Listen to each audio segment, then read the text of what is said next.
AITA for pretending I didn't know my ex? I'm 29F, and if I had to describe myself, I'd probably say I'm the invisible woman. Not in a tragic way, but I'm the kind of person who tends to fade into the background. I'm a bit on the bigger side, which people politely call curvy or plus-sized, but I'm not exactly proud of it. I've always been the friend guys look through to see the girl behind me, the one who gives the good advice, but isn't the one anyone actually wants to date. That was until I met Shane. He was 27, tall, lean, and really handsome in that effortlessly cool kind of way. He's the kind of guy people just gravitate toward, a charmer with that perfect smile and this easygoing confidence that I could never seem to muster. When we met through mutual friends, he seemed like the kind of guy I'd never have a shot with. But he was surprisingly attentive, always finding reasons to talk to me. I fell fast and hard, and before I knew it, we were something, or at least I thought we were.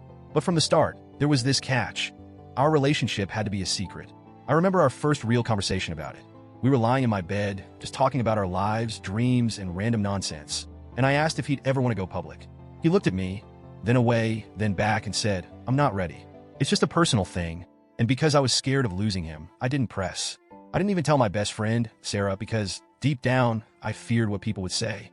I feared they'd look at us and wonder why he was with me. So I kept quiet, convincing myself it was temporary, that things would change. For 2 years, that was our routine. Shane would come over when he could, spend the night, and we'd act like we were together, but only behind closed doors. Eventually, he even moved in with me. I took that as a sign that we were progressing, like I was finally someone worth loving openly. Every day, I held out hope that one day he'd see me differently, that he'd want me for all the world to see too. Then one day, after nearly 2 years, I came home from work to find his things gone.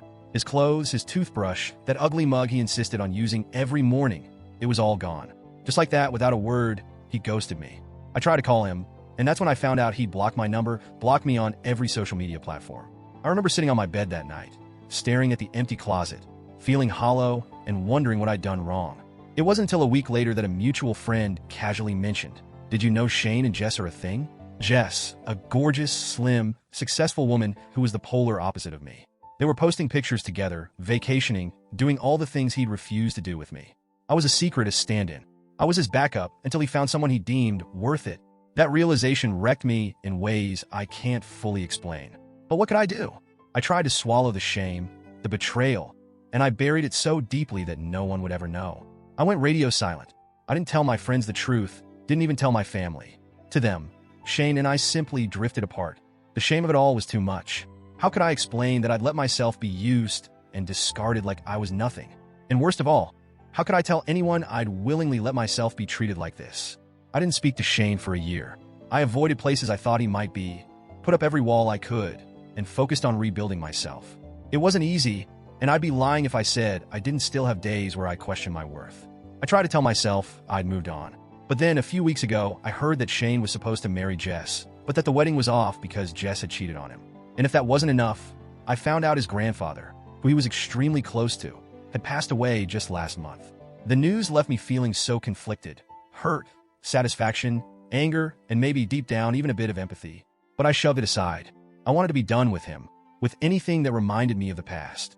And yet, life had other plans. Last night, I ran into him at the grocery store. It was surreal. I was in the cereal aisle, trying to choose between 2 brands, when someone walked up beside me. I looked up, and there he was just a few feet away, giving me that smile that used to make my heart flutter. "Hey, how have you been?" he said, like we were old friends catching up. I can't explain the mix of emotions that hit me all at once. I wanted to scream, to cry, to laugh in his face, and let him know exactly what he'd done to me. But somehow I kept it together. I forced a blank expression, took a deep breath, and said, "I'm sorry. Do I know you?" The look on his face was priceless. He looked confused, almost hurt, like he genuinely couldn't believe I wouldn't remember him. I didn't give him a chance to say anything else. I just turned and walked away, my heart pounding in my chest. For the first time since he'd left, I felt like I had control over my life. I felt like I was finally letting go. But today, I told a mutual friend about what happened. I expected her to understand, maybe even validate me. But she was horrified. She said I was being cruel and heartless, especially considering Shane's been through so much recently. That he just lost his grandfather, that his fiancée had cheated on him, and now he was going through a really tough time. She said I should have been kinder, or at least acknowledged him. And now I'm torn. Was I too harsh? Did I let my bitterness get the best of me? Part of me feels like he deserved it, that he had no right to casually act like nothing happened. But another part of me wonders if I was the villain in that moment, If I was petty for ignoring his pain just because he hurt me, I keep replaying it over and over, wondering if I should have been better, if maybe it was time to forgive and move on. But every time I think of forgiving him, I remember how it felt to be abandoned, to be treated like a secret,